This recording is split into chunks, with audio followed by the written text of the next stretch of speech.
Se cerró una primera etapa y comienza para el país una etapa trascendente en el acuerdo con la empresa finlandesa UPM. Se cerró, se puede decir, ¿está bien dicho un preacuerdo? ¿Es así? Bueno, no sé cuál es desde el punto de vista técnico la definición, pero en realidad se firmó un contrato, un acuerdo, donde se cumplió todo un recorrido, donde se analizaron las distintas áreas de este proyecto y se entraron en algunas definiciones área por área.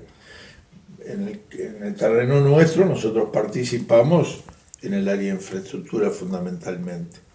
Y para nosotros, desde luego, que fue un motivo de alegría haber terminado esa etapa que fue muy trabajosa y difícil, pero claro, no hemos podido disfrutar mucho porque tenemos la responsabilidad de ahora llevar adelante muchas de las cosas que ahí se definieron y ya estamos preparando el llamado para la licitación del ferrocarril central, que es un capítulo muy importante de todo este proceso, porque si bien es una iniciativa que la empezamos ya porque el Uruguay decidió llevarla adelante independientemente del acuerdo con UPM, es por cierto UPM una expectativa de poder contar con una carga de 2 millones de toneladas, cosa que en la historia del ferrocarril del Uruguay nunca ha existido, ¿no?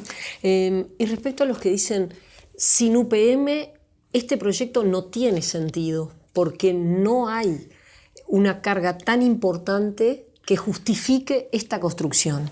Y bueno, eso es lo mismo que dicen que no hay tránsito en una ruta que no existe, en una calle que no existe. Me ha pasado discutir eso. La perimetral, por ejemplo, no daban los índices de rentabilidad social en un tramo, porque claro, no existía ruta. Pero basta ver hoy lo que sucede, el mundo se va construyendo así, el país se va construyendo así. Y efectivamente, hoy no solo no existe la carga, se perdió la carga que existía porque no pudimos ofrecer las condiciones de seguridad imprescindibles para poder mantener e incrementar esa carga. Nadie quiere que su carga se la terminen tirando por los campos o no tenga certeza en cuanto a los horarios de llegada y no tenga seguridad en cuanto a contar con el transporte indicado. Lo que estamos es procurando revertir esa situación de deterioro acumulado durante tantos años y es un buen proyecto este porque, primero porque es la columna vertebral del sistema ferroviario del país, de ahí salen todas las derivaciones, quiere decir que reconstruyendo este tramo estamos en mejores condiciones para fortalecer las derivaciones. En segundo lugar, porque tenemos esa perspectiva. 2 millones y pico de toneladas es un buen aliciente que justifica el esfuerzo y que además te da garantía. Pero además, porque estamos convencidos, y se han hecho estudios en ese sentido, de que le vamos a sumar esos 2 millones de carga a alguna otra importante carga que el país está en condiciones en general. De hecho, que produce el país en las áreas de influencia de este ramal, pero que hoy transporta por otros medios. Así que yo creo que es una muy buena oportunidad y seguramente el Uruguay, después de estas decisiones, va a ser distinto. Una vez que se ponga esto en marcha, allá por el 2020 y pico, nos vamos a encontrar en otro Uruguay. ¿Cuáles son los otros compromisos en materia de infraestructura que Uruguay acordó invertir? En general, el proceso de negociación y de discusión, por cierto, establecía lo que le faltaba al Uruguay, lo que el Uruguay tenía que mejorar, pero también discutimos lo que la inversión de UPM tiene que concretar.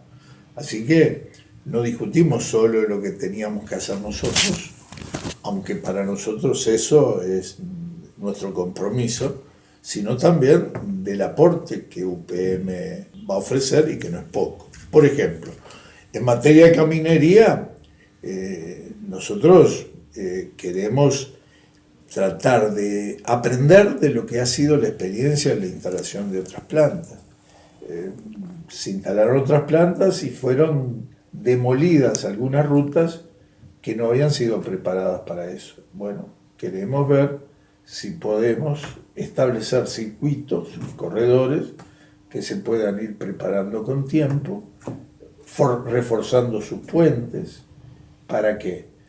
Para que el trabajo que se va a generar como consecuencia de esta nueva planta pueda ser un trabajo que normalmente sea facilitado por las carreteras.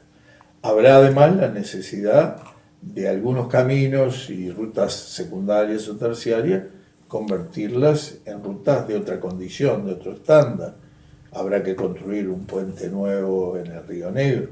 Esos son compromisos asumidos por el país. Y son necesidades que el país tiene que dar respuesta. Pero a su vez, también el grupo que promueve el emprendimiento UPM contribuye con una red muy intensa de caminería y de caminería rural, porque ellos deben sacar la madera de las chacras y ni el ferrocarril ni las carreteras del país llegan hasta las chacras, y esas chacras tienen que estar en condiciones. Los gobiernos municipales harán lo suyo, pero buena parte también tendrá que estar en la responsabilidad de esta empresa. De hecho, ha sido así que ha funcionado y tendrá que así seguir funcionando. Pero además hay otras obras importantes, por ejemplo, las portuarias, que se discutió bastante sobre este aspecto y que tendrán que confirmarse a partir de un concurso público, un llamado público, que va a hacer la Administración Nacional de Puertos cuando reciba las iniciativas, y que será financiado por parte de UPM en su totalidad. Así que acá hay trabajo, por suerte, trabajo para los uruguayos, pero trabajo para el fortalecimiento de la infraestructura del país. ¿Y cómo va a ser Uruguay para conseguir ese dinero, para hacer esa inversión de los 1.000 millones? Bueno, el dinero está. El asunto es de qué modo conviene que el Uruguay asuma esos compromisos. El dinero en el mundo está, pero además, por suerte, al tener grado inversor, hay muchos interesados en prestarle al Uruguay. El problema es que el Uruguay no quiere asumir esos compromisos de cualquier manera, y han establecido para eso determinados instrumentos, como son la aplicación del proyecto de participación público y privado, que tiene el objetivo de no significar endeudamiento directo del país, no afectar el margen fiscal hasta que la obra no esté totalmente construida. Y se ha trabajado para que haya interesados para recorrer este camino. Las PPP han dado escaso resultado, con usted ya hemos hablado. Sí, resultados van a dar. El asunto es que los tiempos en que llegan esos resultados no son los que inicialmente calculamos y los que necesitábamos. Ahora se han puesto a funcionar algunas, ya algunas están en obra, y hay otras que están en fila esperando el inicio de las obras. Dentro de unos años esto va a estar adecuadamente funcionando.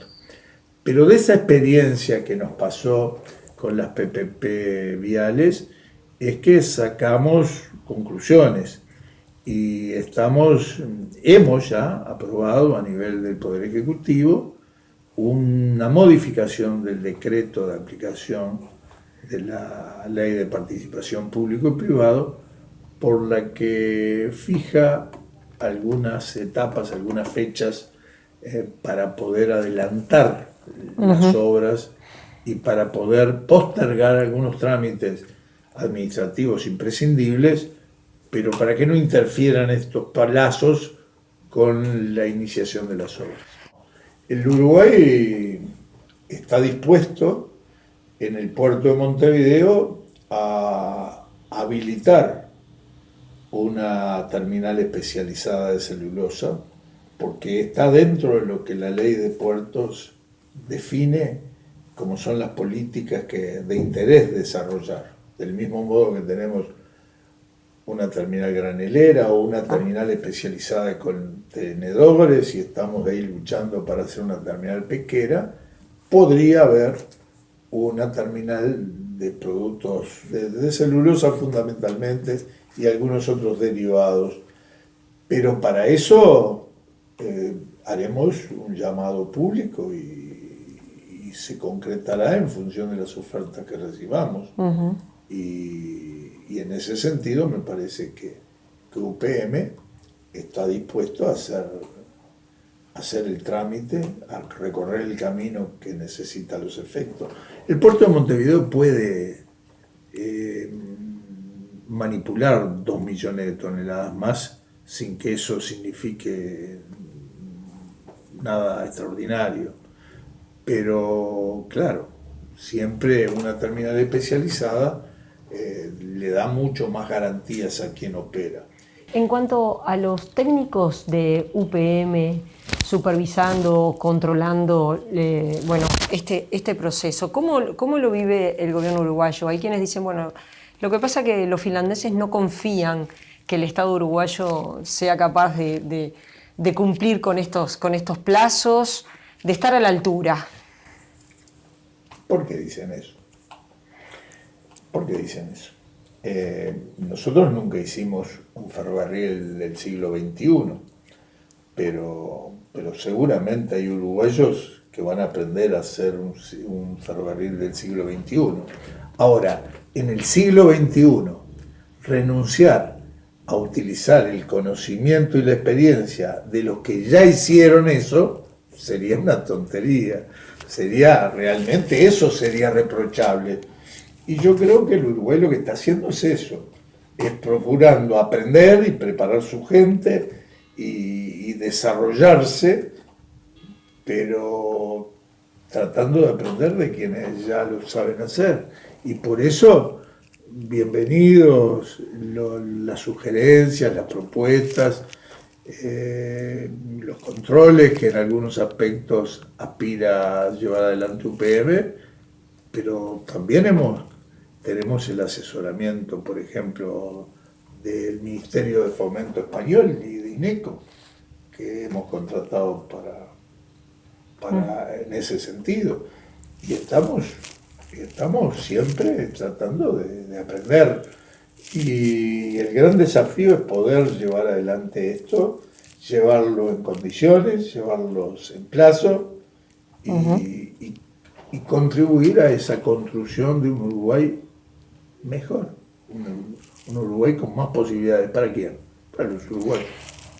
Usted ha tenido durante todo este tiempo algunas polémicas públicas con el sindicato de AFE y con la actitud que puedan tener ante este emprendimiento. ¿Cómo está visualizando el tema? Porque es un tema de preocupación de los finlandeses, las relaciones laborales. Sí, las relaciones laborales sí. La verdad es que yo no sé por qué la Unión Ferroviaria no participó en la reunión que con las directivas de otros gremios, UNCA, UNRWA, demás se hicieron con el PICNT. Pero la Unión Ferroviaria es filial del PICNT y, por cierto, nosotros esperamos que actúen en el marco general. No hay que guiarse por pequeños cortocircuitos. Yo creo que esto es un asunto muy importante y es la gran oportunidad que tienen los trabajadores ferroviarios para su presente y para su futuro. Fíjese que la actividad ferroviaria en el país venía en declive en todos los sentidos. También en el número de funcionarios ferroviarios empleados. Hoy son algo más de 500 los funcionarios ferroviarios.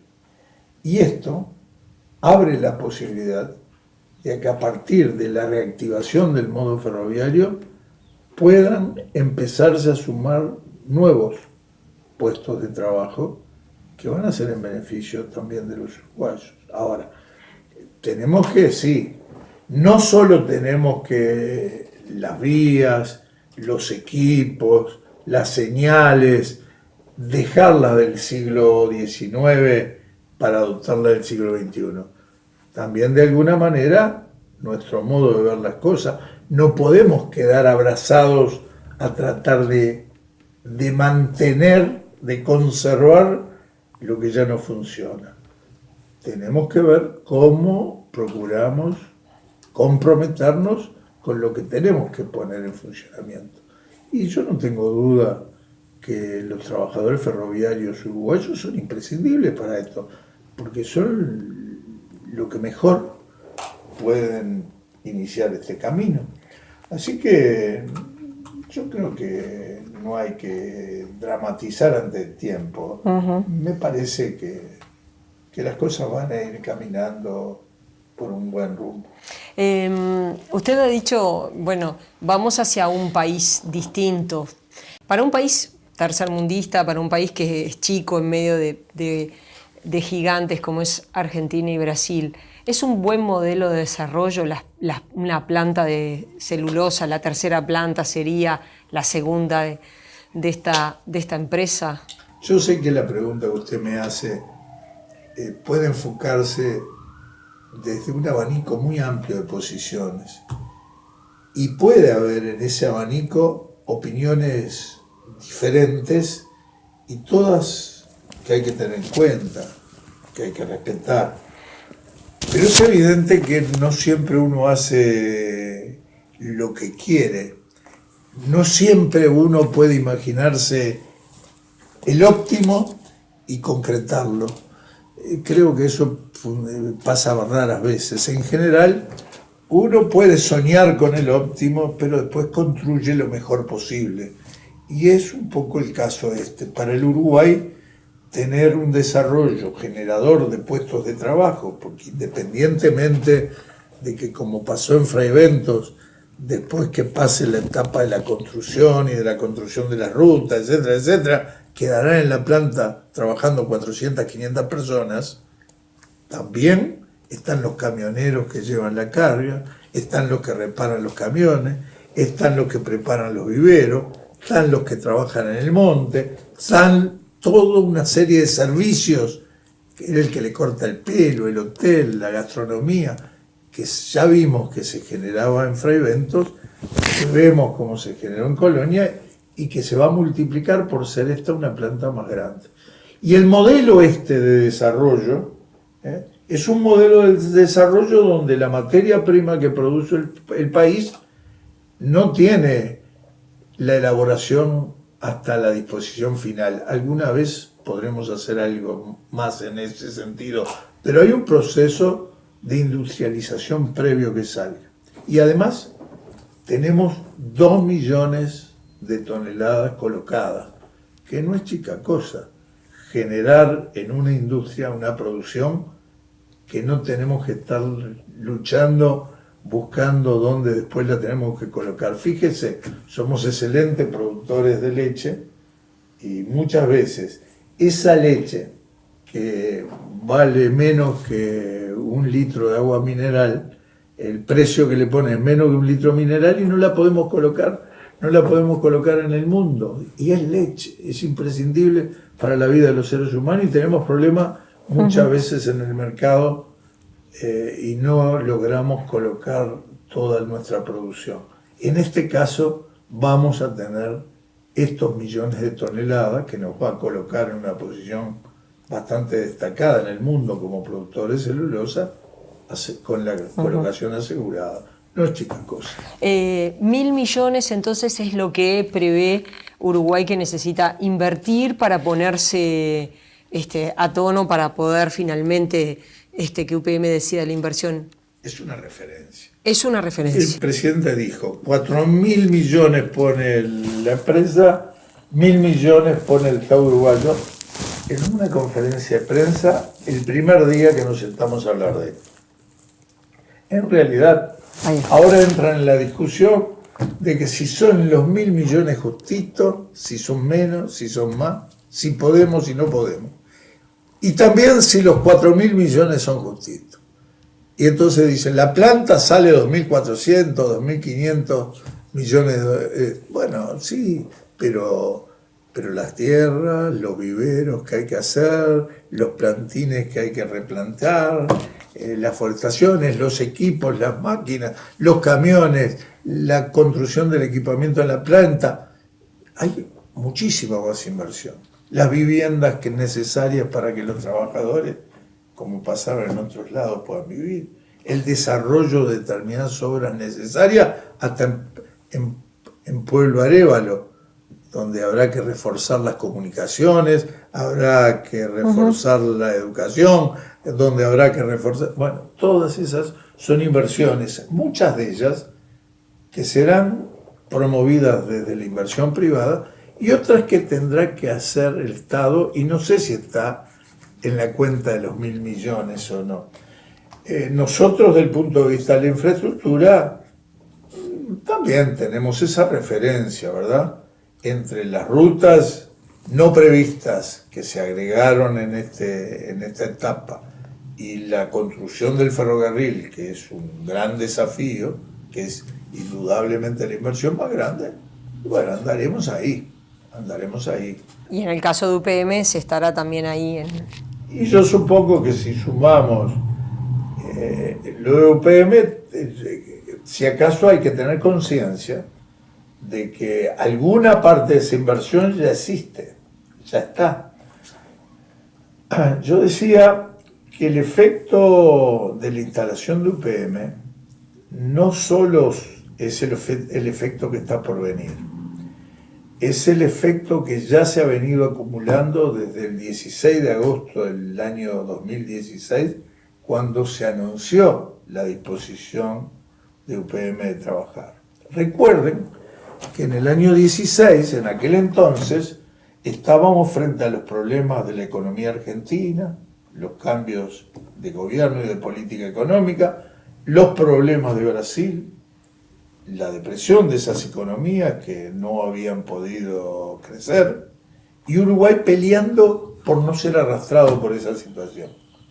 A partir de ese momento, si ustedes se fijan, y tal vez no solo exclusivamente por esto, también por los méritos de la propia conducción de los uruguayos, pero a partir de ese momento se fue tonificando la actividad económica. Fuimos recuperando, fuimos sustituyendo el miedo de ser arrastrado a otra crisis por la expectativa de que podíamos crecer.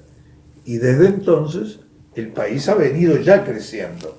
Ahora, también desde entonces, cuando ahora fuimos a definir y a conocer el lugar donde se iba a instalar la planta, resulta que eso ya eran predios que habían sido adquiridos por UPM. Por lo tanto, todo esto no empieza hoy, ni empieza mañana, ya empezó y queremos seguir hacia un futuro.